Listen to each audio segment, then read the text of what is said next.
The cultivation of soybeans has expanded rapidly over the past few years and will overtake the production of sunflower and wheat in the next 5 years in most of the summer grain producing areas. Belonging to the legume family, the soybean plant is able to bind its own nitrogen through the process of symbiosis with RHIZOBIUM bacteria and is therefore an excellent crop to include in a crop rotation system. So where do you start? There are some questions to be asked before planting soybeans. The most important being, do I have enough combine capacity to harvest the whole crop at the right time? Depending on climatic conditions, the capacity of a combine is between 25 and 30 hectares a day, and the plantings need to be managed efficiently to prevent the soybeans from shattering before harvesting takes place. The choice and availability of cultivars is just as important, and seed must be ordered as early as May or June. Due to the fact that inoculation with RHIZOBIUM bacteria is needed every year, inoculants must also be ordered well in advance of planting time. The cultivars you choose for planting must be well adapted to the region and should be planted in such a way that you will be able to extend the time for harvesting. If the crop is still planted under conventional tillage methods, it is important to prepare a level and firm seed bed, preferably using a tine implement fitted with rollers at the rear. If you do not have your own combine and have to make use of contractors, make sure they can harvest your crop at the right time. Soybeans differ in their resistance to shattering. Under certain circumstances, for example when rain falls at the time soybeans are ready to be harvested and it is followed by a very hot sunny day, most soybean cultivars will shatter. Always plant more than one cultivar in an attempt to increase harvest time and reduce risk. Some short-season cultivars can be used very effectively to avoid sclerotinia, where this disease is a problem.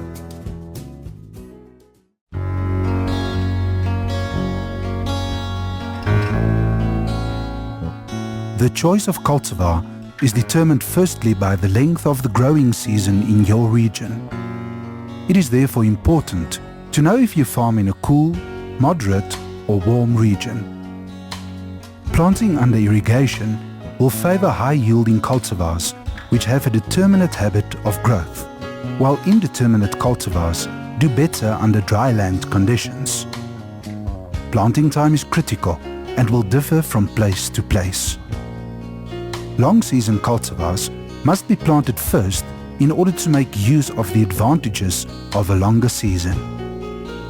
However, some long-season cultivars, especially those with a determinate habit of growth, must not be planted too early because they can be forced to flower too early, which will then cause stunted growth and a decrease in yield. Cultivation practices, especially row width, will also determine the choice of cultivar.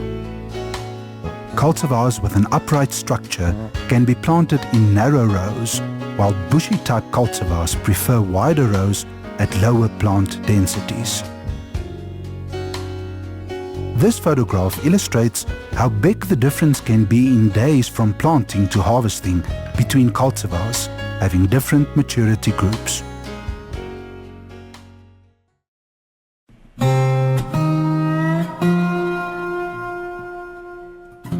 The time from planting soybeans to first flowering differs between cultivars, these being classified as maturity groups, the range being from maturity group 00 in a country like Canada to maturity group 10, countries around the equator. The rate of maturing is influenced mainly by latitude, but also by altitude and temperature. In South Africa, we make use of cultivars of maturity groups 4 to 8. In the cool, moderate areas, maturity groups 4 and 5 are used, while in moderate to warm areas, cultivars from maturity groups 5 and 6 are preferred. maturity groups 7 and 8, are adapted to the warmer and hot areas below 25 degrees latitude.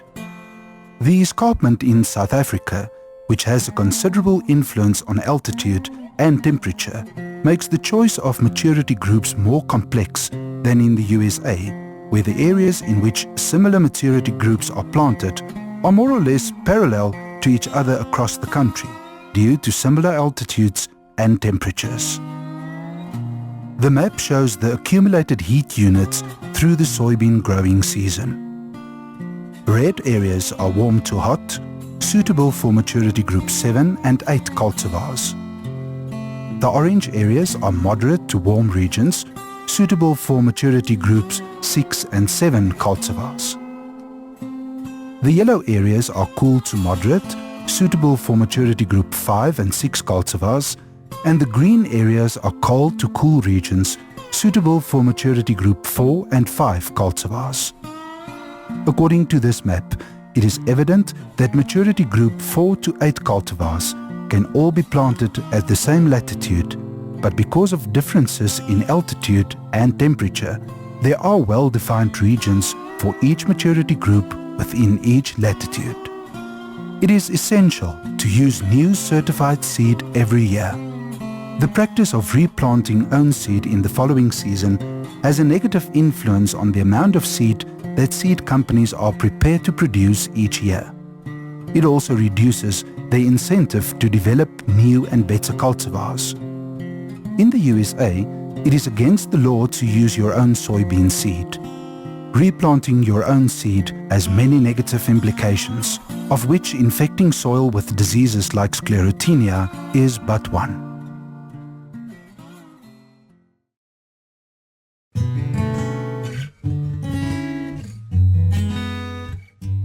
Soybean plants are generally of two structures, bushy type and upright type. When deciding on plant density and row width for a specific cultivar, it is important to take account of the structure type of the cultivar. Bushy type cultivars usually have at least 3 side branches on the main stem. These branches have their own pot-bearing nodes, which will increase the number of pods per plant.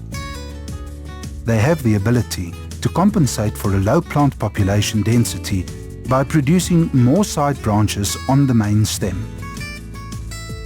When bushy-type soybeans are planted at very high plant densities, the plants are forced to have a more upright structure, which can decrease the yield potential of the cultivar. Upright-type cultivars seldom have more than 1 or 2 side branches on the main stem. As these cultivars do not usually compensate for low plant density, they are more suitable for high plant populations.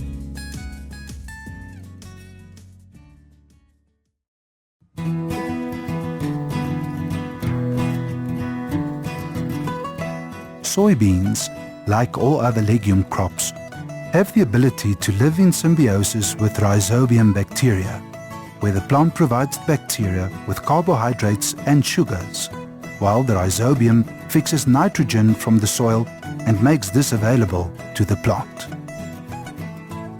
In order for this to take place, the seed must be inoculated by the bacteria before or during planting.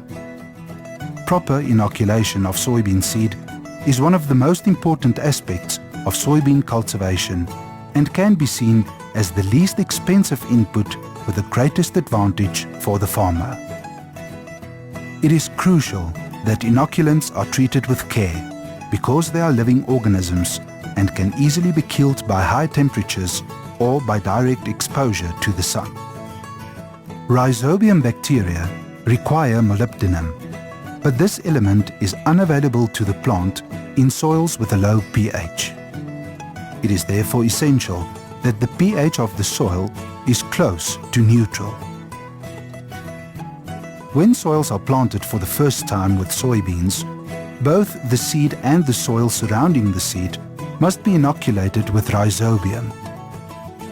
Inoculation must be monitored. More than 10 to 12 nodules per plant indicate adequate inoculation. A leaf analysis will also show if inoculation is sufficient.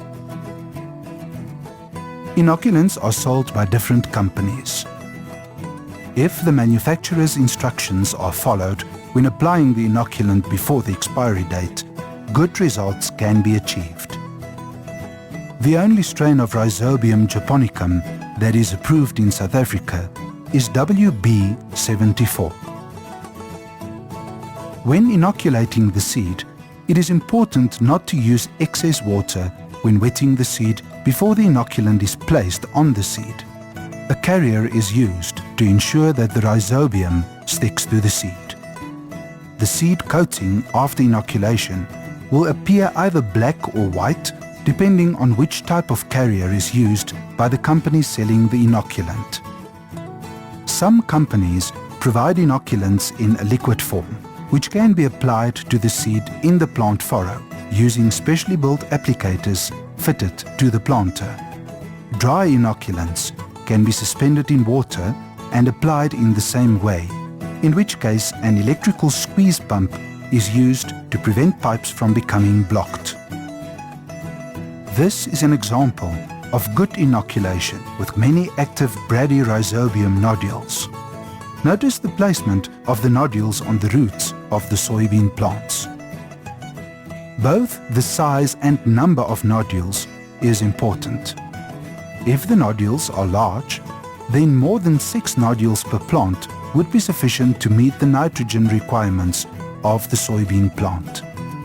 It is rare, but not unusual to find more than 50 nodules on roots of some soybean plants, but this must be seen as a bonus. Active nitrogen-binding nodules have a reddish-pink color when opened, whereas a dull whitish color indicates that no binding has taken place. Greenish-colored nodules are those in which active binding has previously taken place, but because the plant has entered the maturing stage, these are no longer active. When there is a problem with binding of nitrogen, the symptoms are similar to those of nitrogen deficiency. Plants and leaves are smaller and have a light yellowish color. Plants that have been correctly inoculated show no nitrogen deficiency symptoms and have a dark green color. This is an example of poor inoculation in a soybean field due to blocked pipes. The plants in the adjacent rows are not even able to steal nitrogen from the properly inoculated soybeans. The complete absence of nodules on roots of soybeans where no inoculants were applied is responsible for these small yellow soybean plants. A good root system with many secondary and hair roots is ideal, but sometimes a root system with very few secondary and hair roots can be just as efficient because the root system is genetically determined. The plants with the root systems as shown here were only 45 centimeters apart, but were from different cultivars. Eventual yields were similar, which shows that the root system with few secondary roots was sufficient in providing the plant with water and nutrients. Soybeans leave between 20 and 35 kilograms of nitrogen in the soil after harvesting, through the decay of the nodules responsible for binding nitrogen. It is therefore not surprising that the yield of maize after soybeans can be as much as 10 to 20% higher than that of maize after maize. The presence of up to about 35 kilograms nitrogen per hectare left by decayed nodules means that less nitrogen has to be applied to the follow-up crop in order to achieve high yields.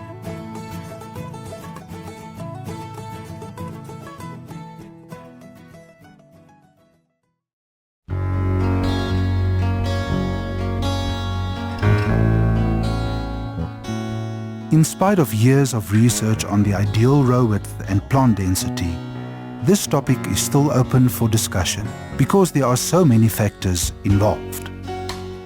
In the past, the ideal was to have some canopy closure as soon as possible in order to control weeds. But with the arrival of Roundup-ready cultivars, weeds can be controlled very effectively in wider rows. Factors like plant structure, disease pressure, rainfall and climate all contribute to the decisions one must make. Recent research on plant density and row width shows that narrow rows out-yield wider rows, especially when cultivars with an upright structure type are used. It seems now that plant density plays a much bigger role than row width, with certain cultivars preferring lower and others higher populations. Cultivars with an upright structure can deal better with plant densities higher than 400,000 plants per hectare in narrow rows than bushy types. On the other hand, bushy types can perform well in narrow as well as wide row widths at plant densities below 400,000, even as low as 220,000 plants per hectare. Certain bushy type cultivars can be planted in 76 cm rows with a plant density as low as 220,000 plants per hectare, while others can be planted up to 400,000 plants per hectare in 50 cm rows. Upright type cultivars can be planted at a density of 350,000 plants per hectare in 76 cm rows and up to 450,000 and more in 50 cm rows. With an upright cultivar, plant soybeans under irrigation at a density of 400,000 and more plants per hectare in 25 to 38 cm rows. With a bushy type cultivar, plant 300,000 plants per hectare in 50 cm rows.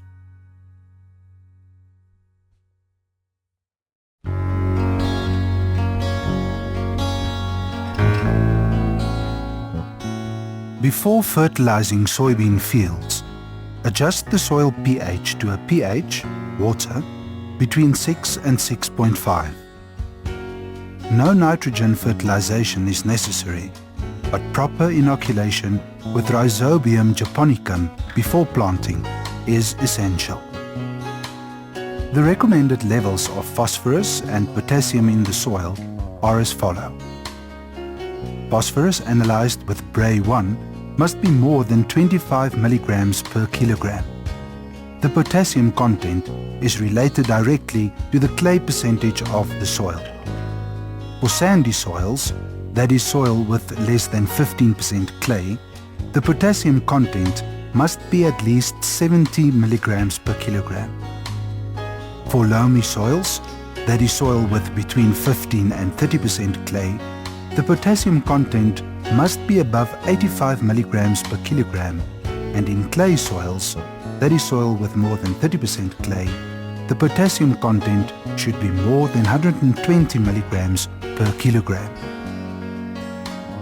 1 ton of soybean seed removes 75 to 105 kilograms of nitrogen per hectare, 8 to 9 kilograms of phosphorus, 25 to 40 kilograms of potassium, and 9 kilograms of sulfur per hectare. Phosphorus deficiency symptoms appear as small light green leaves on the plants.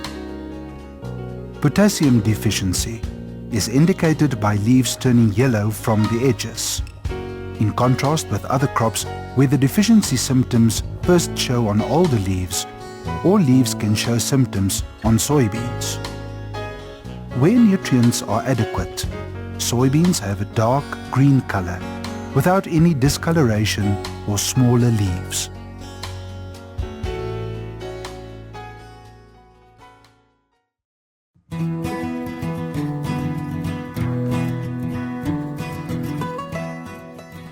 The optimum time of planting has changed considerably over the past few years.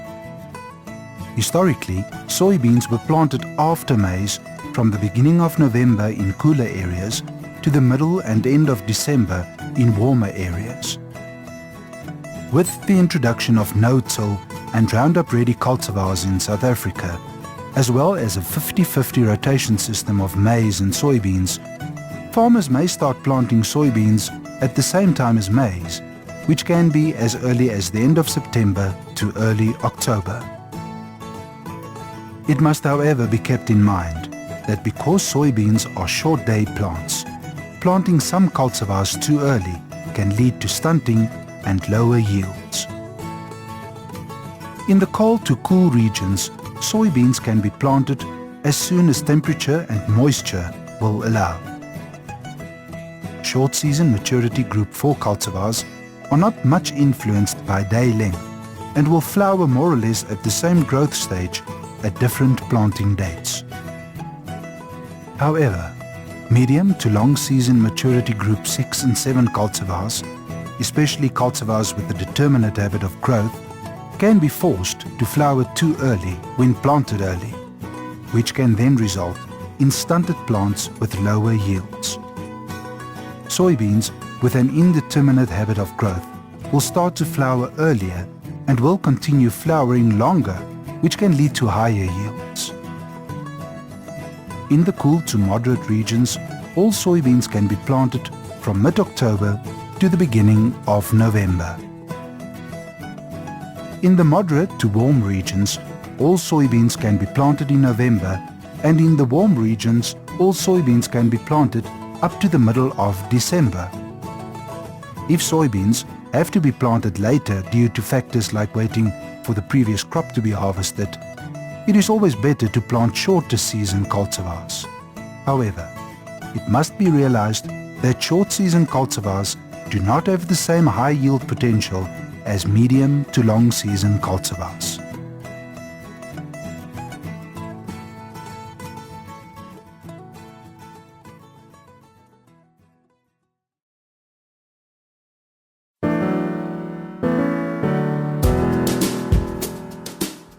With conventional tillage methods, the aim of soil cultivation and seedbed preparation is to prepare a weed-free, firm and level surface where seed and soil contact will be optimal for good germination and emergence of soybeans. Implements used in conventional tillage include discs and tine implements fitted with rollers at the back to prepare a level seedbed. They are also used to incorporate stubble and volunteer plants of the previous crop into the soil. Some herbicides need to be incorporated into the soil, which can also be done with these secondary cultivation methods. Soils with problems of compaction may be rectified with the use of a chisel plough. Some farmers still prefer to plough their fields. It is important that this is done when the moisture content of the soil is right. Ploughing in winter, when the soil is dry and big clots are forming, can be very destructive to the structure of the soil and must be discouraged. This practice is also not fuel efficient and places a lot of strain on tractors and machinery. Farmers who are still using conventional tillage usually disc in winter to incorporate any seeds left from the previous crop and to bury some of the stubble into the soil. After emergence of the volunteer crop, a tine implement is used to kill these plants and to prepare a level and firm seedbed for the planting process. This photo illustrates how many volunteer maize plants can emerge after the first rains. It is necessary to kill these plants together with any other emerging weeds before planting can proceed. This is an example of no-till farming where maize was planted into soybean stubble. Here is another example of no-till farming where soybeans were planted in the stubble of maize. Note that many of the harvested stems of the maize are still standing upright and were not even disturbed by the planting process. This photo is an example of no-till farming where soybeans were planted directly into the stubble of wheat. Here, soybean seedlings are emerging between wheat stubble. Advantages are many for no-till systems, but especially at the time of emergence of the crop, when the soil is protected against heavy downpours of rain, as well as high winds and competition with weeds. This is an example of a no-till planter. Note that the planted rows are difficult to recognize due to the fact that coulters were used to open the soil for seed placement. Soybeans were planted here with an Apache no-till planter. The rows are not even visible due to the large amount of maize stubble remaining on the surface of the soil.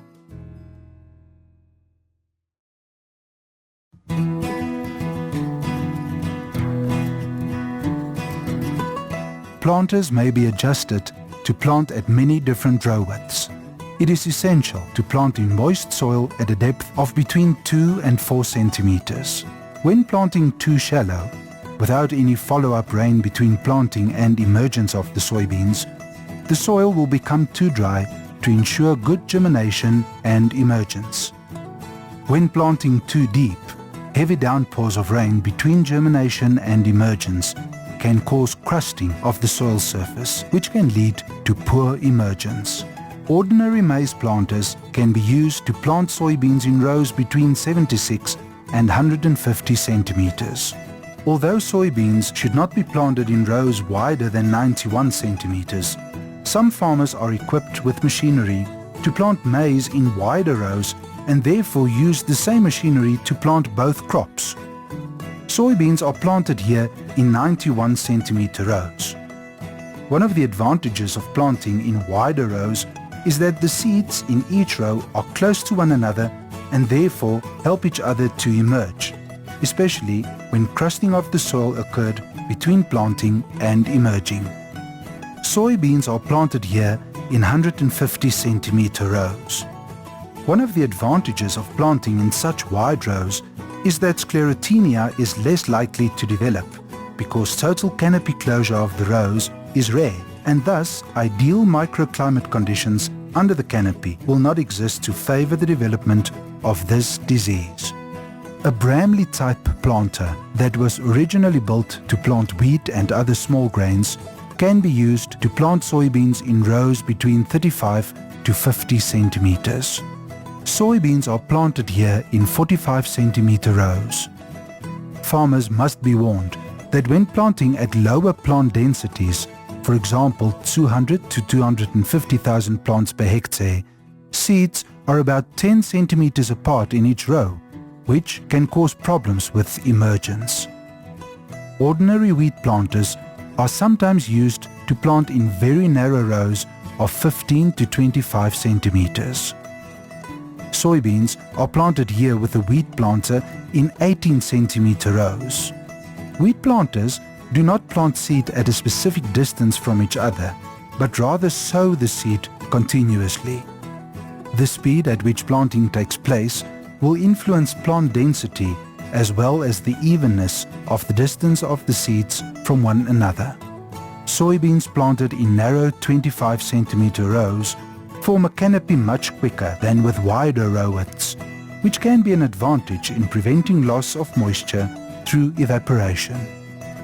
A planting method originating from wheat farmers is where a seed bin is fitted to the tractor or implement and seed is then blown with pressured air to the furrows behind the tines of a tine implement. Any row width is possible and will depend on the spacing of the tines from each other and/or if all tines are used for planting furrows. Soybeans planted with a seed bin in 35 centimeter rows. Note the unevenness of spacing between plants, which is caused by the vibration of the spring-loaded tine that makes the plant furrow. Some seeds are therefore planted deeper than others, which result in gaps between plants.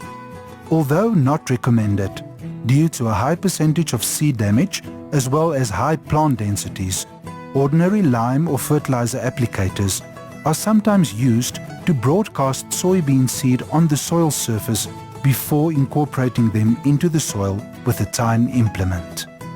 Soybeans are broadcasted here with a lime applicator and incorporated with a tine implement. Note the unevenness of the plants, which is a big disadvantage of this planting method. Broadcasted soybeans are not the ideal, but a very quick method to sow large areas of soybeans in a very short time. It is however very seed consuming because less than 70% of seed that is planted will eventually emerge.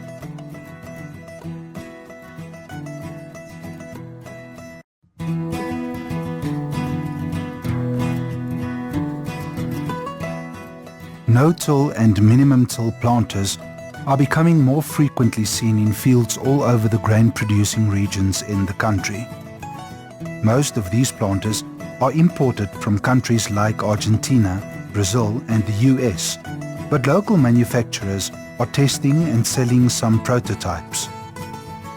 Argentinian farmers prefer to talk about direct planting rather than no-till or zero-till, because that is precisely what they do. They only make a small cut in the soil, just big enough to place the seed. There are big differences between so-called no-till planters that are being used in South Africa. Some manufacturers only make use of coulters to cut through the stubble and place the seed and fertilizer with pressure wheels at the rear to close the furrow. Others use tines to penetrate deeper into the soil in order to loosen the soil.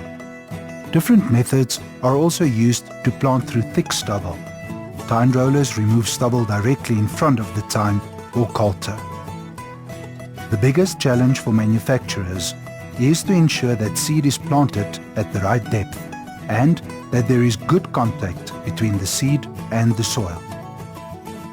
The flow of stubble between the planter units is also important, as this should not accumulate in front or in between these units. Where tines or double coulters are used to penetrate deeper into the soil or to mix the soil somewhat, this should no longer be termed no-till or zero-till, but rather minimum-till.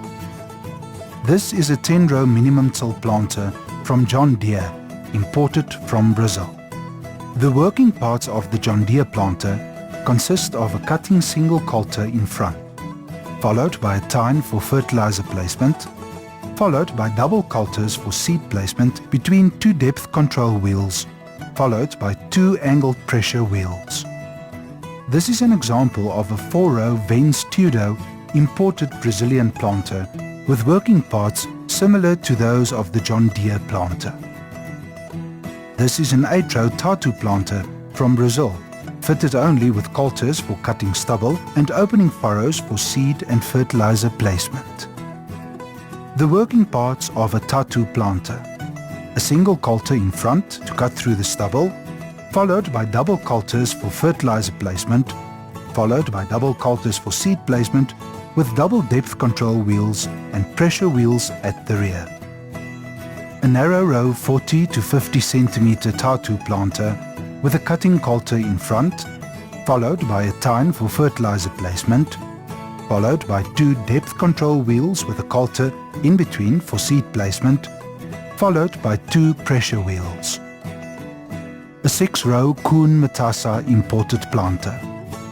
The working parts of the Kuhn Matassa planter consist of a single cutting coulter in front, followed by a tine for fertilizer placement, followed by double coulters at an angle for mixing soil, followed by double coulters for seed placement between two depth control wheels with double pressure wheels at the rear. A 4-row Jumel imported planter. The working parts of the Jumel planter consist of a single cutting coulter in front, followed by a tine for fertilizer placement, followed by double coulters for seed placement between two depth control wheels with double pressure wheels at the rear. An 11-row Massey Ferguson planter. A twin-row Great Plains planter imported from the US. Twin rows are 30 centimeters apart with a 70 centimeter gap between twin rows for better flow of stubble. Tine rollers are at an angle in front to move stubble to the sides, followed by a ripple coulter for cutting and placement of fertilizer, followed by double coulters for seed placement between depth control wheels with pressure wheels at the rear. The working parts of the Apache planter are as follows: double cut coulters in front for cutting through stubble and for placing fertilizer. Note that one coulter is a normal smooth coulter while the other is a notch coulter. The double cut coulters are followed by a ripple coulter, followed by double coulters for seed placing between two depth control wheels, followed by double pressure wheels with notches.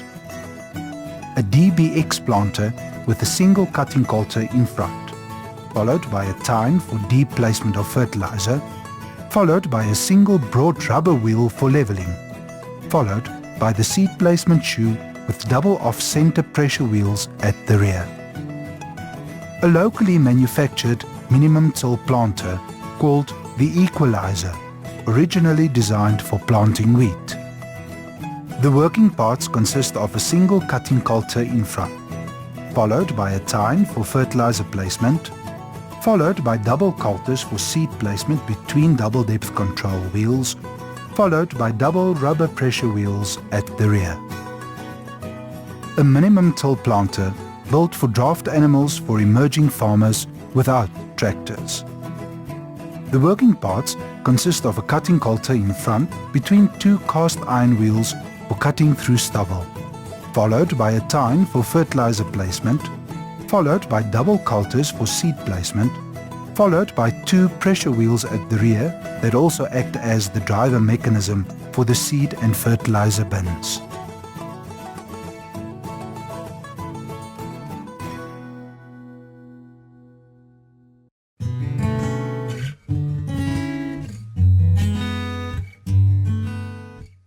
It is not possible to feed soybeans or any crop sufficiently through their leaves in order to supply their macronutrient requirements. Sometimes the roots are not able to supply certain elements, especially microelements, to the plants, due to problems with, for instance, high soil pH values. In cases like this, foliar supplements of the microelements can be successfully achieved. Foliar supplements of microelements were applied to these soybeans where the pH of the soil was above 7.8. At low pH values, there can be a problem with the uptake of molybdenum, and then foliar supplements can also rectify the problem.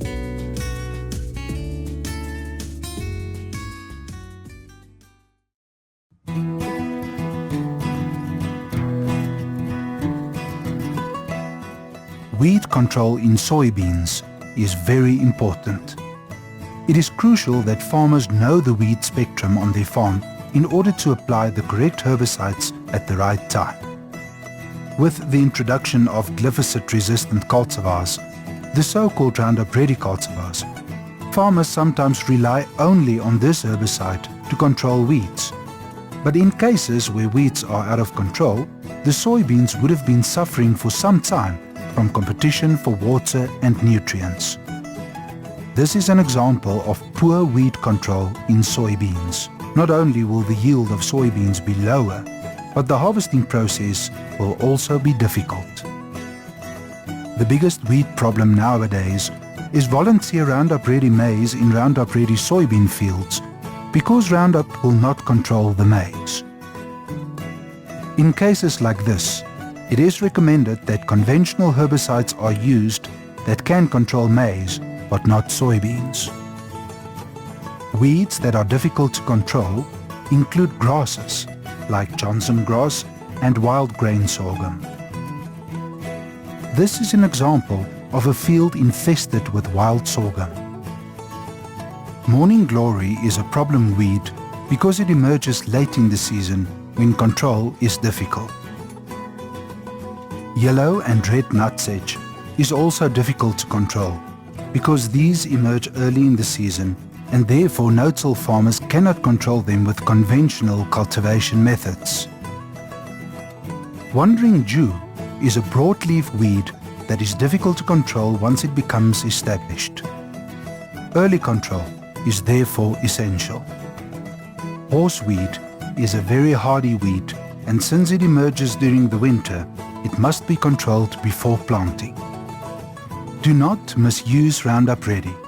These soybeans were sprayed with Roundup, but as can be seen, they are suffering from competition with weeds that are too big. Timely control of weeds is very important. In this case, it is difficult to distinguish between weeds and soybeans. damage to the soybeans is visible. One must never plant into weed, because from the time the soybeans emerge, they will be under stress and this will decrease yields. The correct way to control weeds in soybeans is to use a broad-spectrum herbicide before emergence of the crop, followed by only one, or in severe cases, 2 applications of Roundup Ready later in the season. Some Roundup Ready soybean cultivars are more sensitive to Roundup applications, and when conditions are not good, such as on very hot days, damage to the leaves will be visible. Fortunately, this damage is temporary and will disappear within a week with no influence on the eventual yield.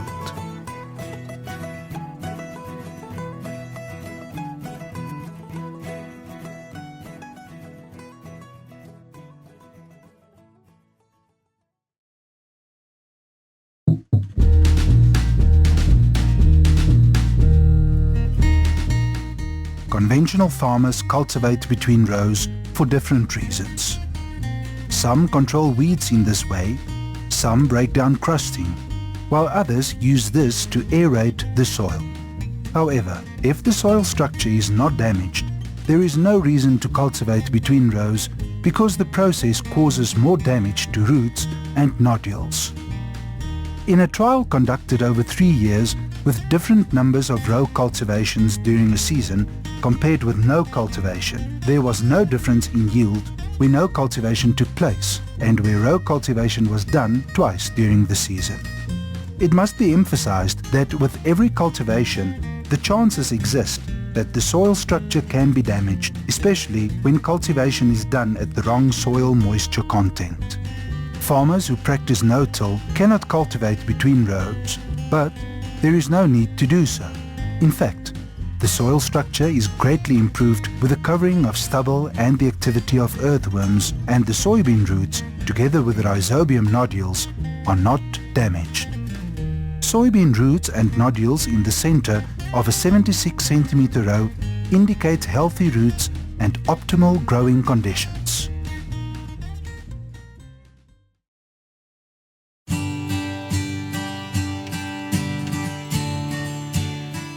We are blessed in South Africa with very few pests and diseases of soybeans.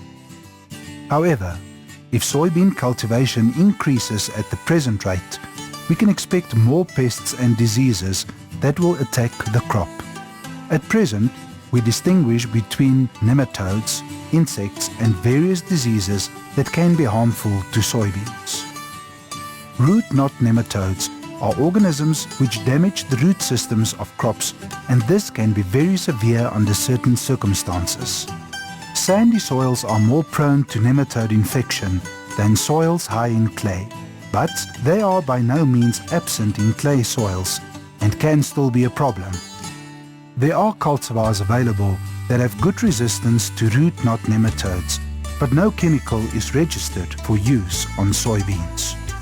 Typical symptoms of nematode problems are spots in a field where the plants turn yellow when older, and also stunted plants.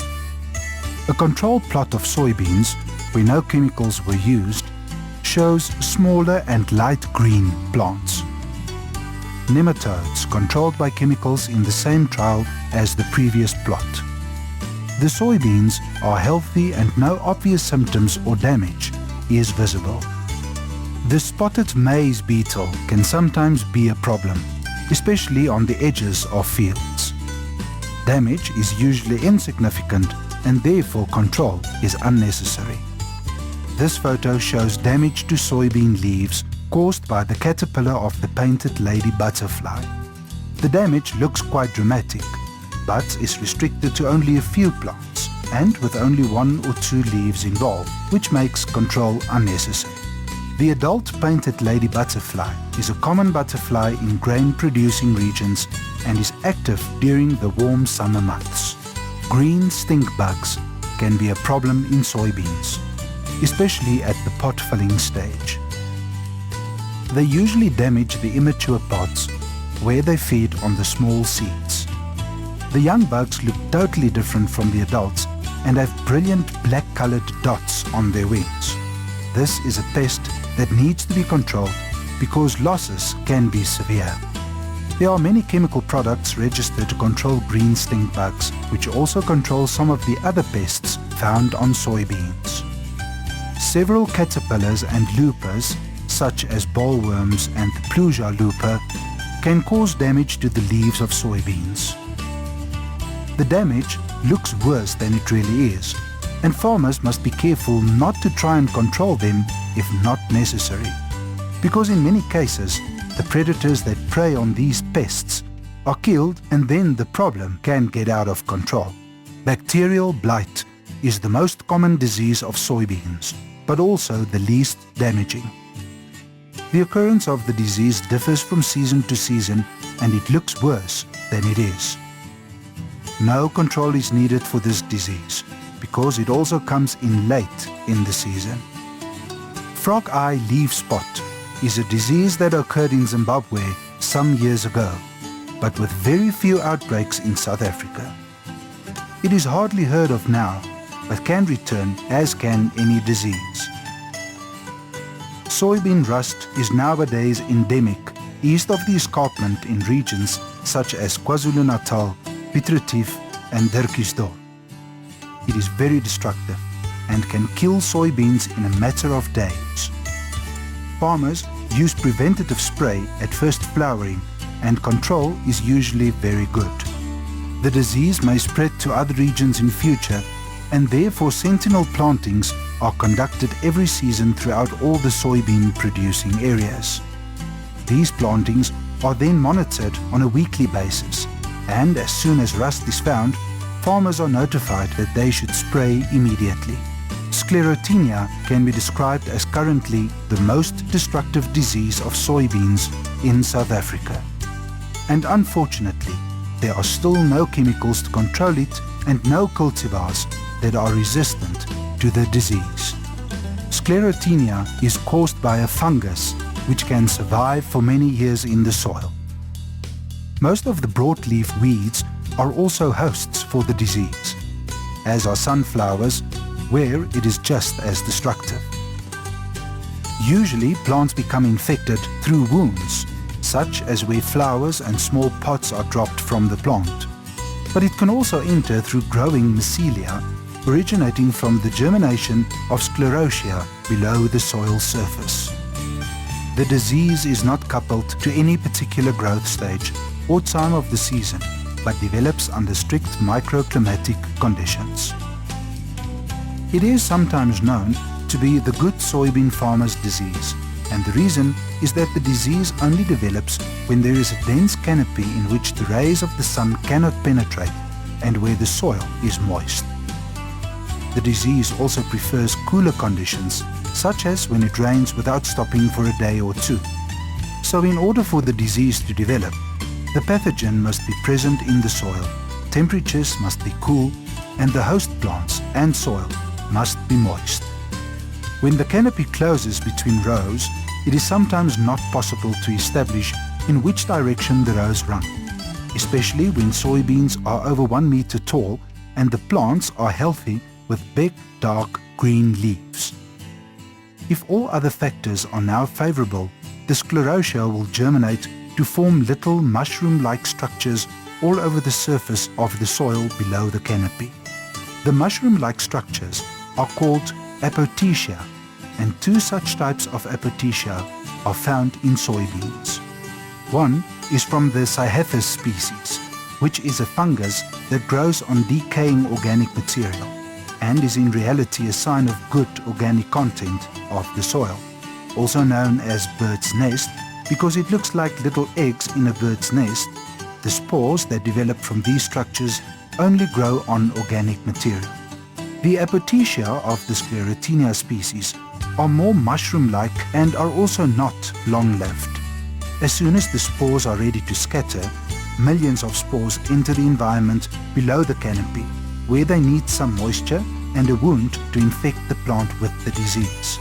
Once in the stem of the plant, they immediately start to form new sclerotia, which will find their way back into the soil, where they stay dormant till the next season if conditions are favorable. All parts of the plant above the site of infection will start to die, and seeds in pots will not develop further. It is possible to try and avoid or bypass Sclerotinia infection using ultra-short season cultivars, especially when they have a determinate habit of growth. In the first place, these cultivars start to flower very early, when the canopy is not already closed. So, there is still enough sunlight that penetrates to the soil, and the conditions for the development of the disease are not favorable. Secondly, the time during which plants can be wounded is shortened because these cultivars have flowers for a maximum of 5 to 7 days, and if the disease is not present in this time, no infection will occur. A trial conducted in the Kindros area of the Highveld shows that a moderate season cultivar was heavily infected with Sclerotinia, while the short season cultivar next to it had no disease at all. The difference in yield was nearly 2 tons per hectare.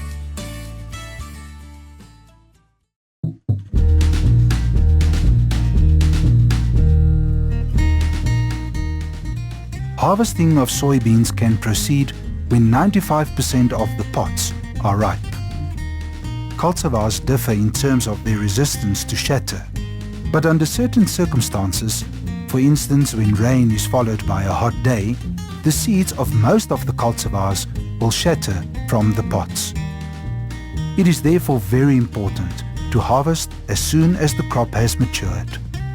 The pot height in some cultivars is very low, and in order to restrict losses, it is important to harvest as close to the ground as possible. When more than 30% of the leaves have turned yellow, time left to harvesting is in the order of 3 weeks. When more than 90% of the leaves have turned yellow and started to fall, time to harvest is about 2 weeks away. It is important to note that when a field of soybeans is coloring to yellow over the whole field at once, there is no stressing of plants and a good yield can be expected. It is important not to start harvesting too early, because buyers will not accept soybeans containing a high proportion of green seed or pods. When more than 95% of the pods have turned brown and the moisture content of the seed is below 14%, harvesting can proceed. Make sure when harvesting commences that the moisture content of the seed is at or below the maximum percentage that the buyer will allow.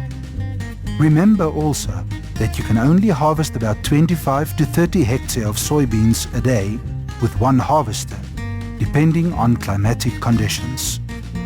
Yields under dryland conditions in average seasons must be above 2,5 tons per hectare, and under irrigation between 3,5 to 5 tons per hectare. If not, you are doing something wrong. Become a soybean farmer.